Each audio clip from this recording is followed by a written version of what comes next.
দেখুন, একটা জিনিস আমি খুব ক্লিয়ার করে দিই, আমি কোনোভাবে পুলিশিংয়ের পিআর করি না।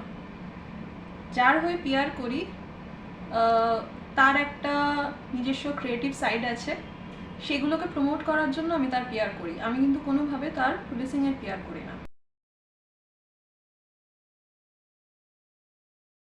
হ্যাঁ, আমরা দেখি যে সবাইকারই পিআর হয়, সেলিব্রিটির পিআর হয়, বিভিন্ন ব্র্যান্ডের পিআর হয়। একজন পুলিশ অফিসারের পিআর হওয়ার ব্যাপারটা মাতামাতি এই কারণেই হয়েছে যেহেতু আমি একজন মহিলা।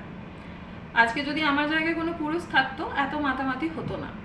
তো কোনো মহিলা কারোর হয়ে পিআর করছে বা কোনো অফিসারের হয়ে পিআর করছে মানেই যে তাদের মধ্যে কোনো ব্যাপার আছে, এরকমভাবে স্টোরি বানানোটা আমার মনে হয় উচিত না।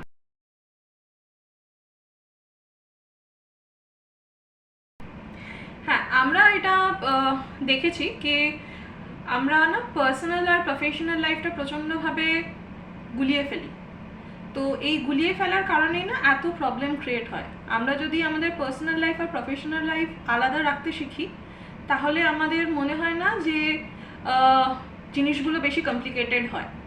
তো সেই জায়গা থেকে একজন কেউ প্রফেশনালি কিছু করছে তার মানে এটা নয় যে সে তার পার্সোনাল লাইফে কিছু করতে পারবে না বা তার হবিজ বা প্যাশন বলে কিছু থাকবে না।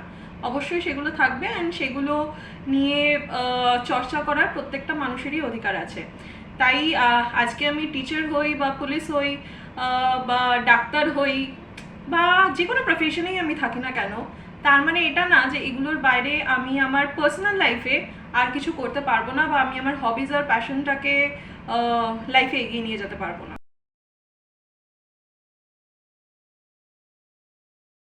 এটা আমরা শুনে থাকি যে মহিলা আর পুরুষ নাকি আমরা সমান সমান।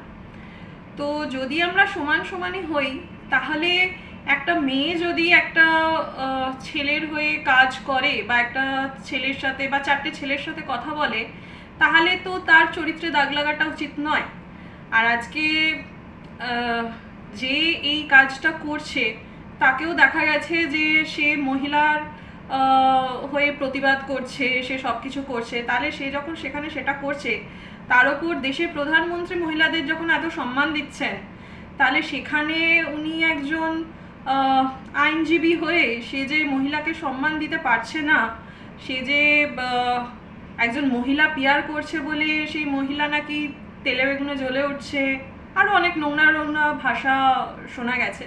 তো সেগুলো তাহলে তো তার কাছ থেকে কাম্য নয়।